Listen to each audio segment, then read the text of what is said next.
Title: Beneath the Surface of Brookhaven, The Mystery That Terrified a Community. The Key in the Floorboards. Nina Wallace hadn't planned to come back to Brookhaven, but her grandmother's death didn't leave much choice. The house had to be sorted. Paperwork, possessions. One last trip to the town she hadn't seen since she was 16. She arrived on a grey Thursday afternoon, just as the fog began rolling in from the woods. Brookhaven looked the same. Too neat, too quiet, like it was posing for a brochure. The bakery still had the same window decals from 2005. The sheriff's truck still sat outside the station like it had never moved. People smiled, but too quickly, like they were relieved when she walked past. Her grandmother's house sat at the edge of town, near the tree line. Isolated, exactly as she remembered. Inside, the air smelled of dried lavender and dust. Everything had been left untouched. Teacups in the sink, slippers by the door. A calendar still flipped to April. Nina moved from room to room, memories stirring. Old wallpaper, worn floorboards. A photo of her and her mother at the kitchen table, taken before either of them knew how to smile for the camera. She didn't sleep that night. The quiet was too loud. The house breathed. On her second day, she found the key. It was under a loose floorboard in the hallway, taped to the underside. Brass, cold, attached to a brittle note with 3 words: "Do not open." There was no explanation, just the unmistakable sense that this warning was personal. She flipped it over. A number was written in faded pencil: 29. She spent the next hour searching the house until she found a narrow door at the back of the pantry, almost invisible behind stacked boxes and an old step stool. The key fit. She turned it. The lock clicked, like it hadn't been opened in years, and the stairs creaked downward into darkness. Below the floor, before the lie Nina, stood at the top of the narrow stairwell, key still in hand, the door hanging open behind her like a mouth that had forgotten how to close. The air from below was colder than it should have been. Not just basement cold, deeper, earthy, old. She turned on her phone's flashlight. The stairs groaned under her weight, the sound too loud in the stillness. At the bottom, a single room, stone walls, dirt floor, no furniture, no utilities. But in the center, laid neatly on the ground, a child's shoe. Small, worn, red canvas, untied laces. Nina didn't move for a full minute. She crouched slowly, picked it up. The name Marla was written inside in faded ink. Her hand went cold. She knew that name. Marla Jennings, 9 years old, missing since 1998. Nina remembered the flyers. Her grandmother had posted one on the front gate. Said it was, "What good people do." Marla had vanished one night after school. The woods were searched. The town mourned. The case was never solved. But why was her shoe beneath this house? That evening, Nina drove into town. She stopped by the sheriff's office. The same building, same badge on the door, and walked inside. The man at the desk looked up. Early 60s, silver hair, thick neck. Sheriff Tim Dorsey. "Nina Wallace," he said, flat. "Heard you were in town." She didn't sit. Why was Marla Jennings's shoe buried under my grandmother's house? Dorsey didn't blink. "Excuse me?" "I found it in a locked room with a note that said, 'Do not open.'" Dorsey leaned back in his chair. "Best you leave that be. You're not curious." "I'm a sheriff," he said, "not a historian." She stared. "You investigated that case." He stood slowly. "And you're not a cop anymore, Nina. You're just someone passing through. Best you keep passing." She left. That night, someone knocked at the back door. 3 slow knocks. She froze, waited, listened. Then a voice, muffled from outside. A child's voice. "I want to come in now." Nina didn't move, didn't breathe. The knocking didn't come again, but she didn't sleep. What they buried by morning, the voice was gone, but the chill lingered. Nina opened the back door. No footprints, no sign anyone had been there.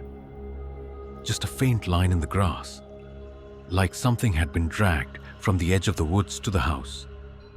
She shut the door, locked it, then unlocked it again and walked into town. At the library, the air smelled like mildew and paper. An older woman behind the counter looked up as Nina walked in, recognition flickering in her eyes. "You're Evelyn's granddaughter," the woman said. "I am." She was a good woman, the librarian added. Strong, kept to herself, like the rest of us. Nina didn't waste time. "Do you have archives? Local papers? 1998? The woman stared a beat too long, then nodded toward a back room. The archives were mostly clippings and film reels. Nina scanned headlines until she found them. "Search for missing girl expands to state forest." Family still without answers after 3 weeks. Community holds vigil for Marla Jennings.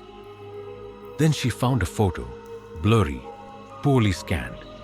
A town meeting.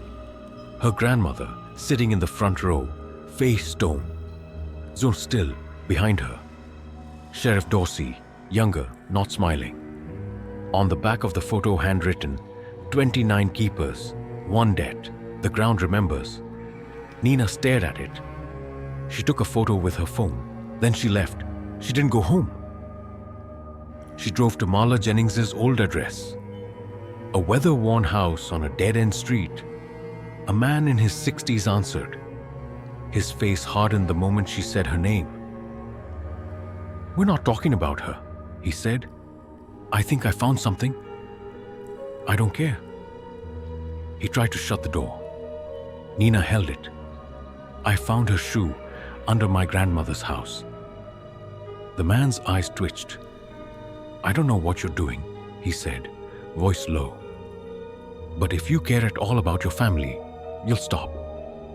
"Why was her shoe there?" "She was given," he whispered. "We all gave. We all stayed quiet.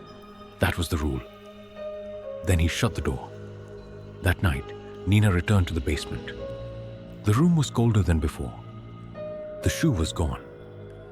In its place, a set of muddy footprints, leading deeper into the wall. Stone had cracked away, revealing a narrow tunnel. She stepped inside, flashlight trembling in her hand. The air was damp. Earth pressed in from all sides. 10 feet in, she found it. A bundle of cloth, small, with a child's bracelet still wrapped around a thin wrist bone, and etched into the wall beside it, scratched with something sharp. "We told them no. They took me anyway." Nina turned and ran. The debt that never died. Nina didn't remember unlocking her front door. She only remembered her hands shaking too hard to hold her keys.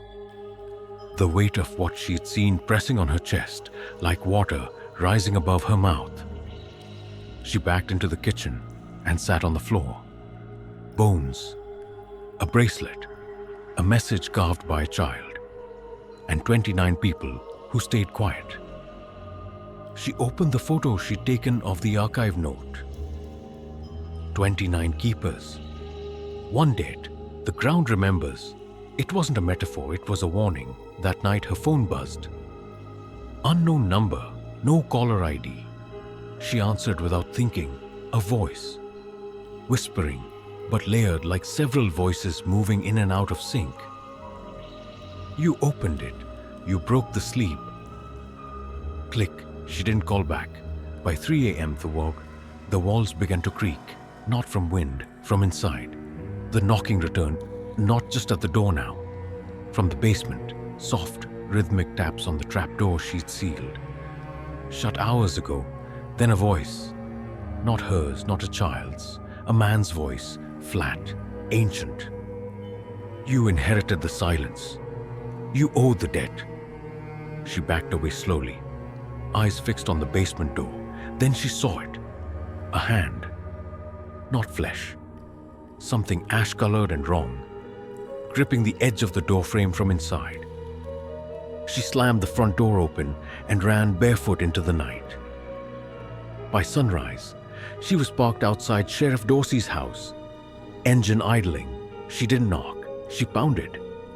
He opened the door in a robe, saw her face, and didn't say a word, just stepped aside. I found her, Nina said. Under the house, in a tunnel. She's still there. Dorsey sat at the table, poured coffee like he hadn't just heard her. She wasn't the first, he said. Won't be the last. What the hell is wrong with this town? He looked her in the eye. We were told, give one, to keep the rest. That's what the land asked, every few years. Quietly. We made it look like tragedy. You're all insane. He shook his head. We're alive. That's the difference. You let children die. We let it sleep. She left. She didn't go home. She drove until Brookhaven was 2 hours behind her. She checked into a motel and slept through the day. When she woke, there was dirt on the carpet. Fresh. Damp. And in the bathroom mirror, written in the fogged glass, though she hadn't taken a shower. You brought it with you. The ones who remember Nina scrubbed the mirror. The message disappeared. But the fear didn't. She hadn't brought a suitcase, no dirt on her shoes, no reason for soil to be in her room. And yet, it was there, under her fingernails, on the bedspread, across the floor in faint prints, small ones, like a child had wandered in. She left the motel by dusk. She drove until her gas tank neared empty, found another roadside inn, paid in cash, and double-locked the door. That night, she didn't dream, but she heard breathing from the closet.